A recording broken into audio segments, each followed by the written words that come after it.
Assalamu alaikum dear students. Today we are going to discuss application of Gauss's law. So सबसे पहले तो अपना previous knowledge revise करते हैं कि हमने क्या पढ़ा था Gauss's law में. Gauss's law मैथमेटिकल फॉर्म हमारे पास था. जो फ्लक्स होता है हमारे पास इलेक्ट्रिक फ्लक्स हमारे पास किस चीज़ की इक्वल होगा, Q divided by epsilon not. अब यहाँ पे ये जो epsilon Q divide by epsilon not है फ्लक्स, ये हमारे पास पॉजिटिव है. तो ये पॉजिटिव क्यों है? Due to positive charge. यही बात याद रखनी है. अगर फॉर एग्जांपल हमारे पास फ्लक्स पॉजिटिव है तो this mean that this is due to positive charge. और अगर हमारे पास फ्लक्स नेगेटिव हो तो in that case the charges which we kept inside the closed surface, so that these charges will be negative. For negative charges we have flux as negative Q by epsilon naught. For positive we have positive Q by epsilon naught. So अगर हमारे पास अब ये तो हमने देख लिया कि positive charge की वजह से ये फ्लक्स है, नेगेटिव चार्ज की वजह से ये फ्लक्स है. अब अगर हमारे पास दोनों चार्जेस कहीं भी मौजूद हों, पॉजिटिव भी हो नेगेटिव भी हो, जिस तरह हमारे पास हम कहते हैं जो हमारे पास कंडक्टर होते हैं, कंडक्टर में पॉजिटिव और नेगेटिव चार्जेस दोनों होते हैं, तो उनका फ्लक्स क्या होगा. तो देखिए हमारे पास टोटल फ्लक्स क्या हो गया, नेट फ्लक्स क्या होगा. जहाँ पे पॉजिटिव चार्जेस भी होंगे नेगेटिव चार्जेस भी होंगे तो हमारे पास फ्लक्स ये होगा due to positive charges Q by epsilon naught positive and due to negative minus Q by epsilon naught. So if the number of charges are equal, so they neutralize each other, so flux in that case will be zero. इस case हमारे पास flux क्या होगा, zero होगा. अच्छा, अब हम चूँकि एप्लीकेशन की तरफ Gauss's law की एप्लीकेशन की तरफ बढ़ रहे हैं, तो Gauss's law की एप्लीकेशन में जो ज़रूरी बात आपने कुछ मेन बातें आपको बता रहा हूँ वो अपने जहन में रखनी है. सबसे पहले तो ये है कि जब भी हम Gauss's law की एप्लीकेशन कोई भी एप्लीकेशन डिस्कस करें उसमें हम गॉसियन सरफेस की बात करेंगे. अब गॉसियन सरफेस क्या है? ये एक इमेजिनरी सरफेस है. फॉर एग्जांपल मेरे पास ये कंडक्टर है, मैं इसके किसी भी पॉइंट पे, ये पॉइंट है, किसी भी पॉइंट पी पे फॉर एग्जांपल मैं यहाँ पे इलेक्ट्रिक फील्ड मालूम करता हूँ. Gauss's law के थ्रू यूजली हम करते क्या हैं, इससे हम फाइंड करते हैं electric field intensity for close surface. Remember that applicable, it is applicable for close surfaces. So for example ये हमारे पास एक पॉइंट P है, इस पॉइंट पे मैं इलेक्ट्रिक फील्ड फाइंड करना चाहता हूँ. तो what will I do, I will draw a Gaussian surface around this point. ये मेरा जो गॉसियन सरफेस होगा ये क्या इस पॉइंट को कवर करेगा. अब गॉसियन सरफेस क्या है, दिस इज़ इमेजिनरी सरफेस होता है. ये हम इमेजिनरी सरफेस सपोज करते हैं. ठीक है, हर एप्लीकेशन में हम ये डिस्कस करेंगे. और जो नेक्स्ट पॉइंट है वो जिस एप्लीकेशन की भी हम बात कर रहे हैं उसमें हम ये चीज़ डिस्कस करेंगे. जब इलेक्ट्रिक फील्ड इंटेंसिटी फाइंड करनी, इलेक्ट्रिक फील्ड हमें फाइंड करना हो तो इन दैट केस हमारे पास एक तो फ्लक्स का ये फार्मूला है. हमने पहले जो सबसे पहला फ्लक्स का इलेक्ट्रिक फ्लक्स का फार्मूला पढ़ा था EA. ठीक है, अगर दोनों पैरेलल हों, एरिया एंड वेक्टर एरिया और इलेक्ट्रिक फील्ड दोनों पैरेलल होते हैं, in that case flux was equal to EA. और Gauss's law में हमने क्या पढ़ा था, Gauss's law में हमने पढ़ा कि flux is equal to Q by epsilon not. Therefore we can write. अब दोनों इक्वेशन देखें, अब इनके इक्वेशन के जो लेफ़्ट साइड हैं, दोनों के लेफ़्ट साइड सेम हैं, तो हम इस तरह ये लिख सकते हैं EA is equal to Q by epsilon not. तो ये देखें अब एरिया दूसरी साइड पर शिफ्ट हो जाएगा, हमारे पास इलेक्ट्रिक फील्ड इंटेंसिटी आ जाएगी. नॉर्मली हम जितनी भी एप्लीकेशन है इसको ऐसे ही सॉल्व करेंगे. Q by epsilon not a.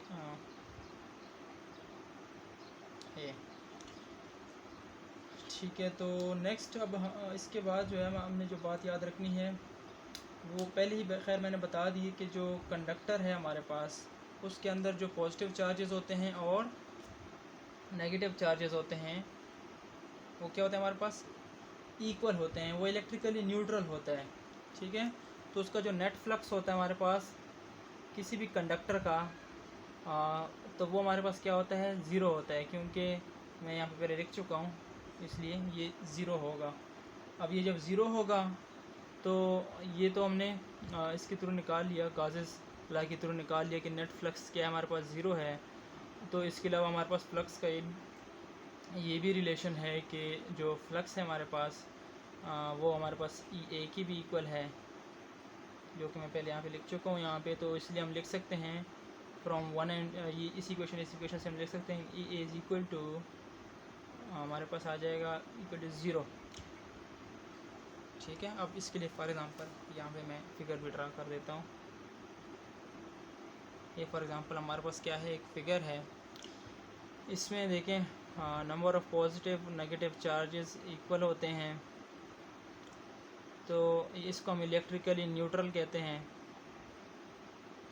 ठीक है, ये इलेक्ट्रिकली न्यूट्रल है। तो जो पॉजिटिव चार्ज की वजह से फील्ड है और नेगेटिव चार्ज की वजह से इलेक्ट्रिक फील्ड, वो दोनों एक दूसरे को न्यूट्रलाइज़ कर रहे हैं। फ्लक्स हमारे पास इन दिस केस ज़ीरो होगा, फ्लक्स ज़ीरो होगा हमारे पास। अब फॉर एग्ज़ाम्पल मैं इस पॉइंट पे इसको मैं पॉइंट पी का नाम दे देता हूँ, पी। इस पे मैं इलेक्ट्रिक फील्ड इंटेंसिटी फाइंड करना चाहता हूँ। तो मैं क्या करूँगा, सबसे पहले तो इस पॉइंट के अराउंड मैं क्या करूँगा, एक गाशियन सरफेस सपोज करूँगा। ये मेरे पास इसके अराउंड एक गाशियन सरफेस मैंने सपोज कर लिया है। अब जब गाशियन सरफेस मैंने यहाँ पे सपोज कर लिया तो इन दैट केस मेरे पास, क्योंकि नेट फ्लक्स तो इक्वल टू ज़ीरो आ रहा है, लेकिन हमारे पास एक्चुअल जो फार्मूला है हमारे पास ये आता है, तो हमारे पास ये रिलेशन आ गया।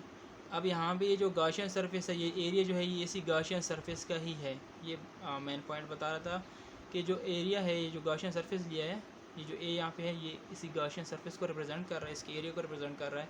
क्योंकि ये तो इक्वल टू ज़ीरो नहीं है यहाँ पे, जब इक्वल टू ज़ीरो नहीं है तो इसका मतलब है कि हमारे पास इलेक्ट्रिक फील्ड इंटेंसिटी वो क्या है, हमारे पास इस केस में ज़ीरो है।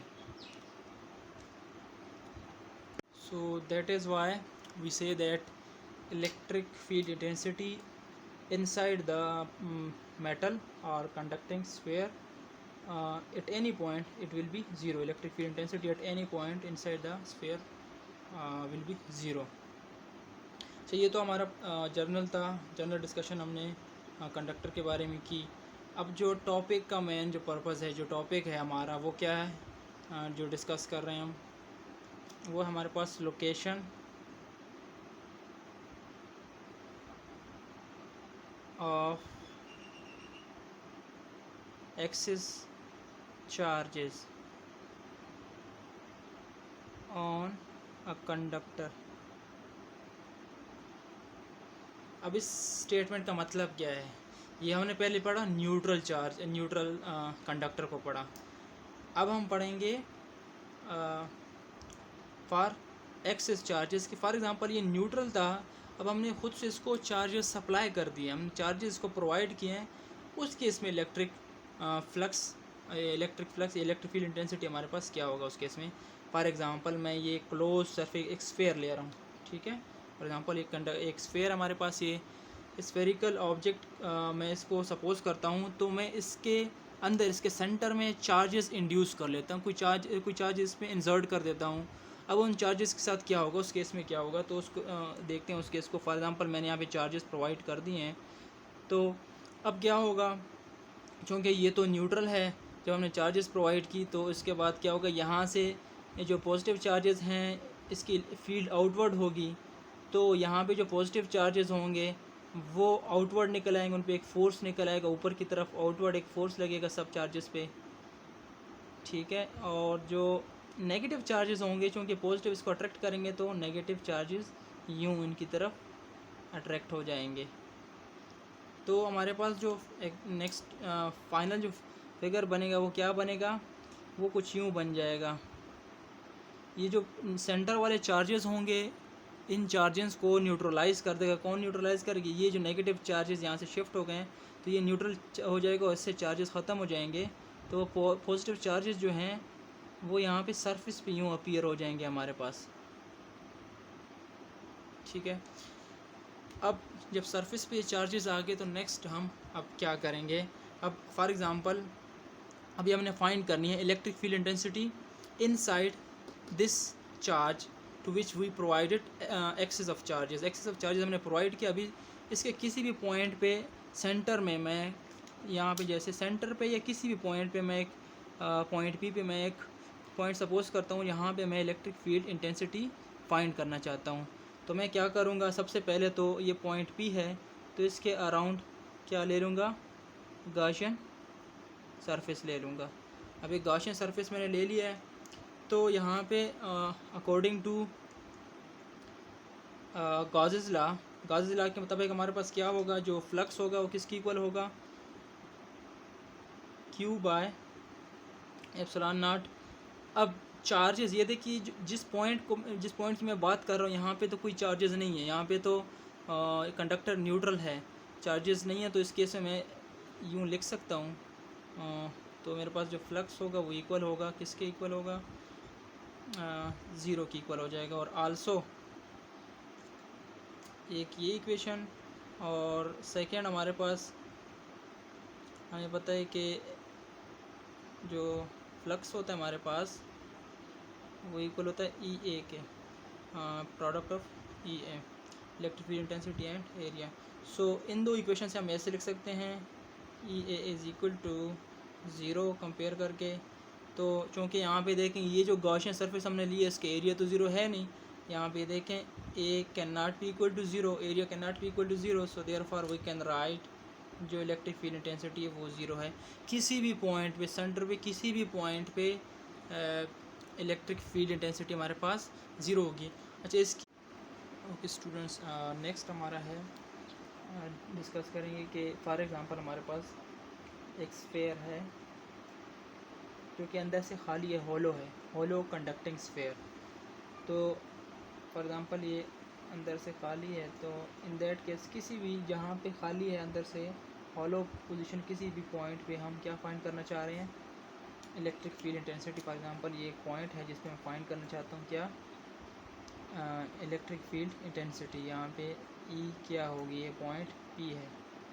तो सेम वही प्रोसेस रिपीट करूँगा। मैं क्या करूँगा, गॉसियन सरफेस ड्रा करूँगा इसके अराउंड, गॉसियन सरफेस, ये देखिए गॉसियन सरफेस हो गया और ये गॉसियन सरफेस इस पॉइंट को कवर कर रहा है। तो यहाँ पे हमारे पास हमें नज़र आ रहा है कि जो पॉइंट P है, जो गॉसियन सरफेस है, इसके अंदर कोई भी चार्ज नहीं है। चार्ज जो फॉर एग्ज़ाम्पल हैं हमने जो एक्सिस में सप्लाई किए थे वो इसके सरफेस पे होंगे सारे, जिस तरह कि हमने फर्स्ट केस डिस्कस किया था।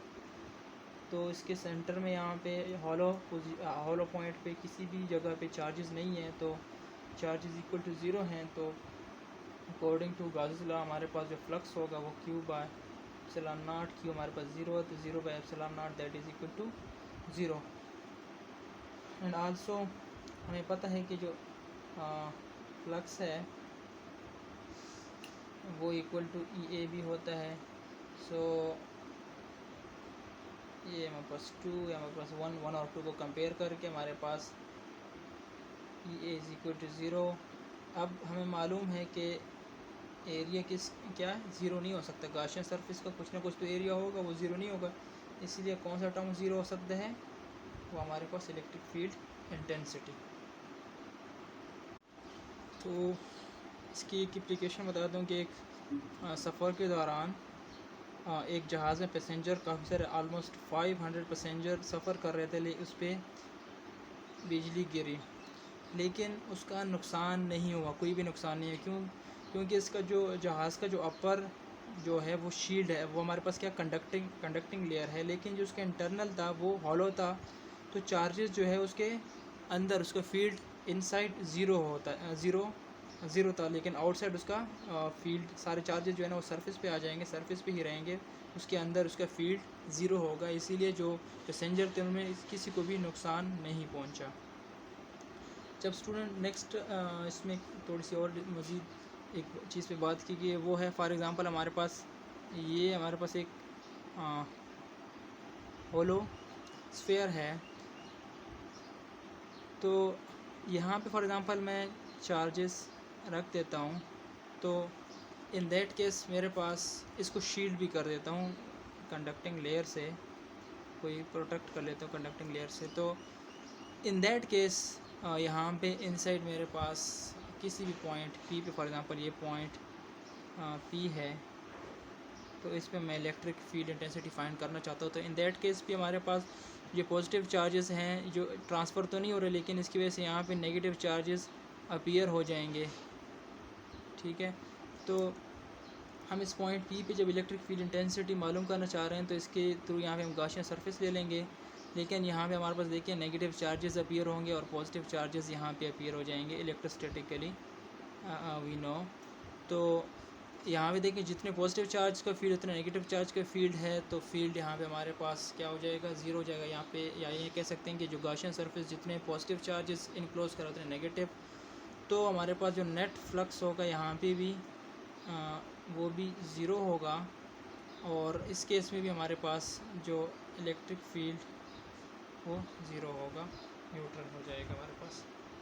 So that's enough for today, inshallah. The next few application we will discuss in next lecture.